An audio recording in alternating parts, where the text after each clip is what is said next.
मेरे घर आए थे। जब मैंने बोला मैं विज़िट करता हूँ, मगर सभी लोग समझ में आना ना, ఎక్కడో ముషిరాబాద్లో, సికింద్రాబాద్లో, నారాయణగూడ అట్లాంటి ప్రాంతాలలో మీరంతా చిన్న చిన్న వ్యాపారాలు చేసుకొని బతుకుతారు. మీరు పండ్లు అమ్ముకొని బతికేవాళ్ళు, పూలు అమ్ముకొని బతికేవాళ్ళు, కూరగాయలు అమ్ముకొని బతికేవాళ్ళు, ఆటో నడుపుకొని బతికేవాళ్ళు, చేపల మార్కెట్ కాడ బతికేవాళ్ళు, ఇట్లా రకరకాల పద్ధతులు బతికేవాళ్ళు. డబుల్ బెడ్రూమ్ అనగానే సంబరపడ్డారు మీరు. సొంత ఇంటి కళ జీవితాశయం కాబట్టి పేదవాళ్ళు ఏమనుకుంటారు అంటే,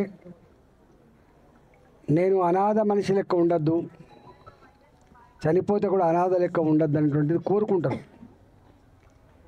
ప్రతి కుటుంబానికి మొట్టమొదలుగా ఉండేటువంటి కోరిక సొంత ఇల్లు ఉండాలని. మనం కిరాయిల ఇళ్ళల్లో ఉంటే కర్మకాలు ఎవరైనా చనిపోతే శవాన్ని కూడా ఇంటికి రానియరు. రోడ్ల మీదను డైరెక్ట్గా శ్మశాన వాటికే పోవాల్సిన పరిస్థితి వస్తుంది. ఇళ్ళల్లో కూడా రానియరు. ఇట్లా అనేక రకాల బాధలతో గడిపేటువంటి మీరు డబుల్ బెడ్రూమ్ వచ్చిందట అని చెప్పి సంబరపడ్డరు. మేము ఆ రోజు కూడా మంత్రిని ఉంటుంది, నేను కూడా ఈ నిర్ణయం తీసుకున్నాడు మంత్రి ఉంటుంది. నేను ఆ రోజు ఒక మాట చెప్పినాను, డబుల్ బెడ్రూమ్ నిజంగా కట్టాలనుకుంటే వాళ్ళ జాగలున్న వాళ్ళకి ఇవ్వండి, ఫస్ట్ ఇల్లు ఇవ్వండి, వాళ్ళ జాగలు కట్టుకుంటారు. ఒకవేళ వాళ్ళకు జాగలు లేకపోతే ఆయా ఏరియాలో జీవించే వాళ్ళకు అక్కడే ఎక్కడైనా పాత ఇళ్లను ఖరీదు చేసి ప్రభుత్వ పరంగా భూమి ఉంటే ఇచ్చి, ఒకే దగ్గర 2000 ఇళ్ళు 3000 ఇళ్ళు అవసరం లేదు, 50 అయితే 50 మందికి ఏంది, 100 అయితే 100 మందికి ఏంది. ఎందుకు ఆ ప్రతిపాదన పెట్టినామంటే, ఒకసారి బొల్లారంలో ఉండాలని కోరుకుంటారు, బల్కంపేటలో ఉండాలని కోరుకుంటారు. ఊరు పట్టు ఉడుంపట్టు అంటారు. ఒకసారి పేదవాళ్లకు కులంతో సంబంధం లేదు, పేదవాళ్లకు మతంతో కూడా సంబంధం లేదు. పేదవాళ్లకు వాళ్ళ కష్టాలతో సంబంధం ఉంటుంది, వాళ్ళ కన్నీళ్ళతో సంబంధం ఉంటుంది, వాళ్ళ బతుకుతో సంబంధం ఉంటుంది.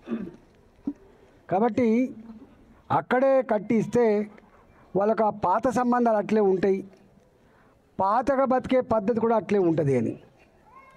అక్కడ ఇల్లు ఉంటే పాతగా అంతకుముందు కూరగాయల దుకాణం ఎక్కడైతే ఉందో అక్కడ నడుపుకుంటాడు, పంచర్ దుకాణం ఎక్కడుందో అక్కడ నడుపుకుంటాడు. 4 ఇళ్ళల్లో పని చేసే వాళ్ళు ఉంటే అదే ఇల్లు అట్లే కొనసాగుతాయి, చేయి కలిసిన ఇల్లు కాబట్టి అని అన్నాం. కానీ ఎందుకో అప్పుడు అది కాలే. అంటే సొంత వాళ్ళ జాగలల్లో వాళ్ళకు డబ్బులు ఇస్తే వాళ్ళే కట్టుకుంటారు. లేకపోతే ఏ ప్రాంతంలో అయితే ఇల్లు లేని పేదలు ఉంటారో, నేను ఇంతకుముందు చెప్పినట్టుగా అక్కడే కట్టిస్తే ఉంటుంది. పేదోళ్లకు గింత మంచి జాగాలు కట్టిస్తావా, గింత గుండెకాయ లాంటి పట్టణంలో కట్టిస్తావా అనే పద్ధతి ఉండద్దు, వాళ్ళకు పెద్ద మనసు చేసుకొని ఇవ్వాలని చెప్పి మేము చెప్పినాం. అది కాలే, మొత్తం మీద చుట్టుపక్కల వచ్చింది. తెలంగాణలో ఒక సామెత ఉంటుంది, తలుగు వట్టిగుందని బరిని కొనే శాస్త్రం అయిపోయింది. నాకు తెలిసి మీరు ఈ డబుల్ బెడ్రూమ్ కాడికి ఒక 20-30 సార్లు వచ్చి పడులు ఉంటారు. ఒక్కొక్కసారి 20-30 సార్లు. ఇవాళ ఆదివారం కాదు, పని అంతా పోగొట్టుకున్నారు. ఓ ఆటో కిరాయి తీసుకొని ఇక్కడ రావాలంటే ఆర్టీసీ బస్ రాదు, ఓ ఆటో కిరాయి తీసుకున్నారు, ఇంతంతా బువ్వ సర్ది కట్టుకొని ఇక్కడికి వచ్చిండ్రు. అంటే ఈ డబుల్ బెడ్రూమ్ కోసం నాకు తెలిసి మీకు ఫ్రీగానే రావచ్చు, బ్రోకర్లు ఎవరు లేకపోవచ్చు, పక్కకు పెడితే దీనికి వచ్చిపోవడానికే ఒక్కొక్కడు 2-3 వేల రూపాయలు ఖర్చు పెట్టచ్చు ఇప్పటికే. మరి సభ్యులు వచ్చినప్పుడల్లా 1000 రూపాయలు 2000 వస్తాయి, అంతే కదా. ఇవన్నీ లెక్క కడితే చాలా ఎక్కువ అయిపోయి తడిసి మోపడి అయిపోయింది. నేను ఇక్కడికి వచ్చిన ఫస్ట్ టైం వచ్చినప్పుడు నేను ఒకటే అన్నా, ఇక కాలబెట్టుండే అయిపోయింది. కట్టి 3 ఏళ్ళు అయిపోయాయి, ఇవ్వడానికో మళ్ళీ 2 ఏళ్ళు అయిపోయాయి, ఇచ్చినాక రావడానికి మళ్ళీ గిన్ని తంటాలు ఎందుకే, గిన్ని కోట్ల రూపాయలు ఖర్చు పెడితే ఈ చిన్న పని కాడ ఎందుకు సతాయిస్తున్నాడు వాళ్ళని చెప్పి మనం మాట్లాడితే వాళ్ళందరూ అధికారులు 2 సార్లు వచ్చిన వారికి సరే ఇక్కడ బాయిలు అయితే దొరకట్లేవు, కిరాయి తీసుకుందాం నీళ్ళ కోసం అంటే బాయిలు దొరకట్లేవు ఒకటి, బోర్లు వేస్తే కూడా ఇంతమందికి నీళ్లు పడేటువంటి ఆస్కారం లేదు 2, నీళ్ళు ఒకసారి వస్తే కొత్త ఏం కాదు కానీ నీళ్ళు రాకుండా వాళ్ళు వస్తే ఆగమాగం అయిపోతుందని చెప్పి వాళ్ళు 2 సార్లు సంధానించారు. అప్పుడు నేను ఫారెస్ట్ అధికారులతో వాంతో వీంతో అందరితో మాట్లాడినా, ఒక 3 రోజుల క్రితం కూడా మాట్లాడినా. ఇప్పుడు 3 గంటలకు కూడా ఆర్డీఓని పిలుస్తున్నాం, మళ్ళీ ఇప్పుడు 3 గంటలకు కూడా మీటింగ్ ఒకటి ఉన్నది పెట్టినా. నేనేమంటున్నా అంటే మీరు అనుకున్నట్టుగా ఇట్లా టక్కన చెప్పంగానే పని అయ్యేటట్లేదు ఇక్కడ కథ. పైసలు లేవని ఓడంటాడు, నాకు సంబంధం లేని ఓడంటాడు, ఈ లిఫ్ట్లకు మా సంబంధం కాదని ఇంకోడు అంటాడు. ఇలా 2 ఫ్లోర్లు 3 ఫ్లోర్లు అంటే ఎక్కుతారు కానీ మిగతా ఫ్లోర్ ఎక్కాలంటే సాధ్యం కాదు, ముసలు ఉంటారు. అంటే పనిష్మెంట్ నరకం అంటే వచ్చిందనే సంబరం తప్ప అన్ని కష్టాలే, ఇక మిగతా అన్ని కష్టాలే. కాబట్టి నేను అంటున్నా, బోర్లు మీకు చెప్పుంటారు ఇప్పటికే, దొంగల గండి మైసమ్మ ఉంది, 6 బోర్లు వేయించిన నేను ఆడ.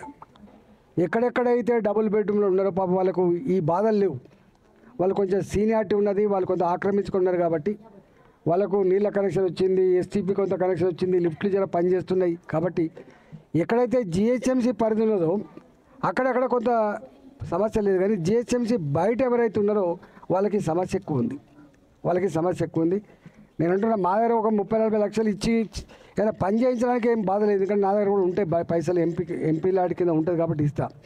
కానీ ఈ సమస్య నీళ్ళ సమస్య దాంతో పరిష్కారం అయ్యేది కాదు. కాబట్టి ఈ మధ్యలోనే పర్మిషన్ వస్తుంది కావచ్చు, లేకపోతే తొందరనే ఇచ్చే ప్రయత్నం చేస్తాం. మీరు ఊకే తిరగకుందిగా.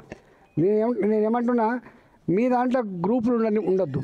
నేను ఇప్పుడు చెప్పిన పార్టీలు ఉంటే కావచ్చు, గ్రూపులు పెట్టుకోకండి.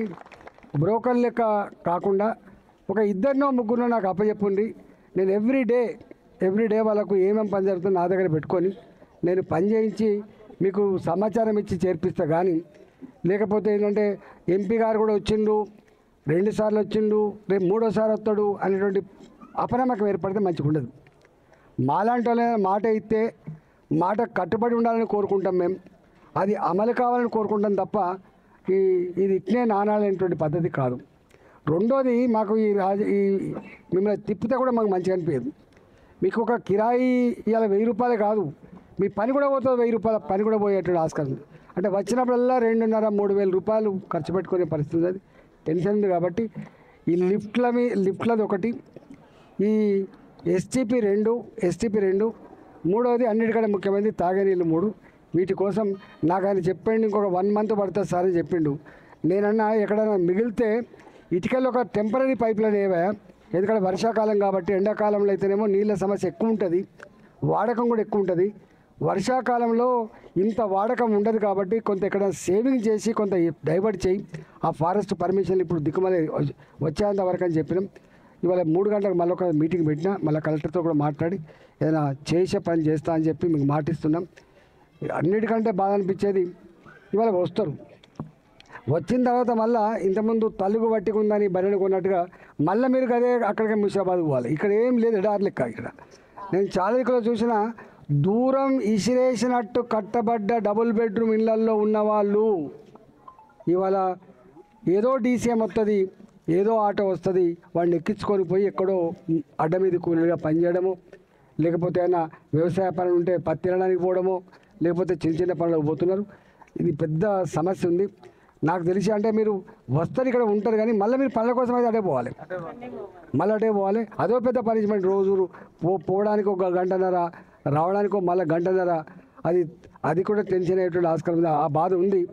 ఏది ఏమైనప్పటికీ కూడా ఇక్కడ తుర్కపల్లి ఉన్నది, ఇక్కడ తుర్కపల్లి కంపెనీలతో మాట్లాడి మీకు తగ్గట్టుగా పని ఉంటే కూడా మాట్లాడే ఒక మీటింగ్ పెట్టి ఏర్పడింది. కంపెనీ యజమానులందరూ తీసుకొచ్చి మీటింగ్ పెట్టి ఏర్పాటు కూడా చేస్తాం. ఎందుకంటే వాళ్ళకు కూడా ఇదంతా అవసరం ఉంటుంది. కాబట్టి మీకు మాటలు చెప్పడానికి అయితే రాలే, నేను మాటలు చెప్పడానికి మీరు తృప్తిపరచాలి రాలే.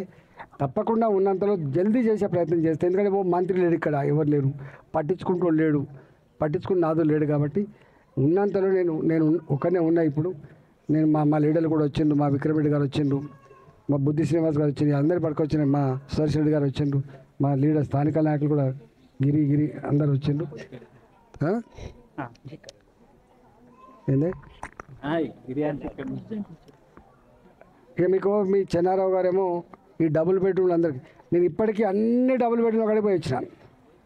ఎందుకంటే వాళ్ళు పేదోళ్ళు, నోరు లేని వాళ్ళు, వాళ్ళు కష్టమైందని చెప్పి అందరి దగ్గర పోయి వచ్చిన. అంతటా ఏదో ఉన్నంతలో కొన్ని డబ్బులు ఇచ్చి సమస్య పరిష్కరించి మీది ఒక్కటి కొంచెం మంచి అనిపించలేదు కాబట్టి జల్దీ చేసే ప్రయత్నం చేస్తానని చెప్పి మనవి చేస్తూ, మీరు టెన్షన్ పడకండి, ఒక 2 3 మంచి వాళ్ళని నాకు నేను పని చేసి పెడతాను. నమస్కారం.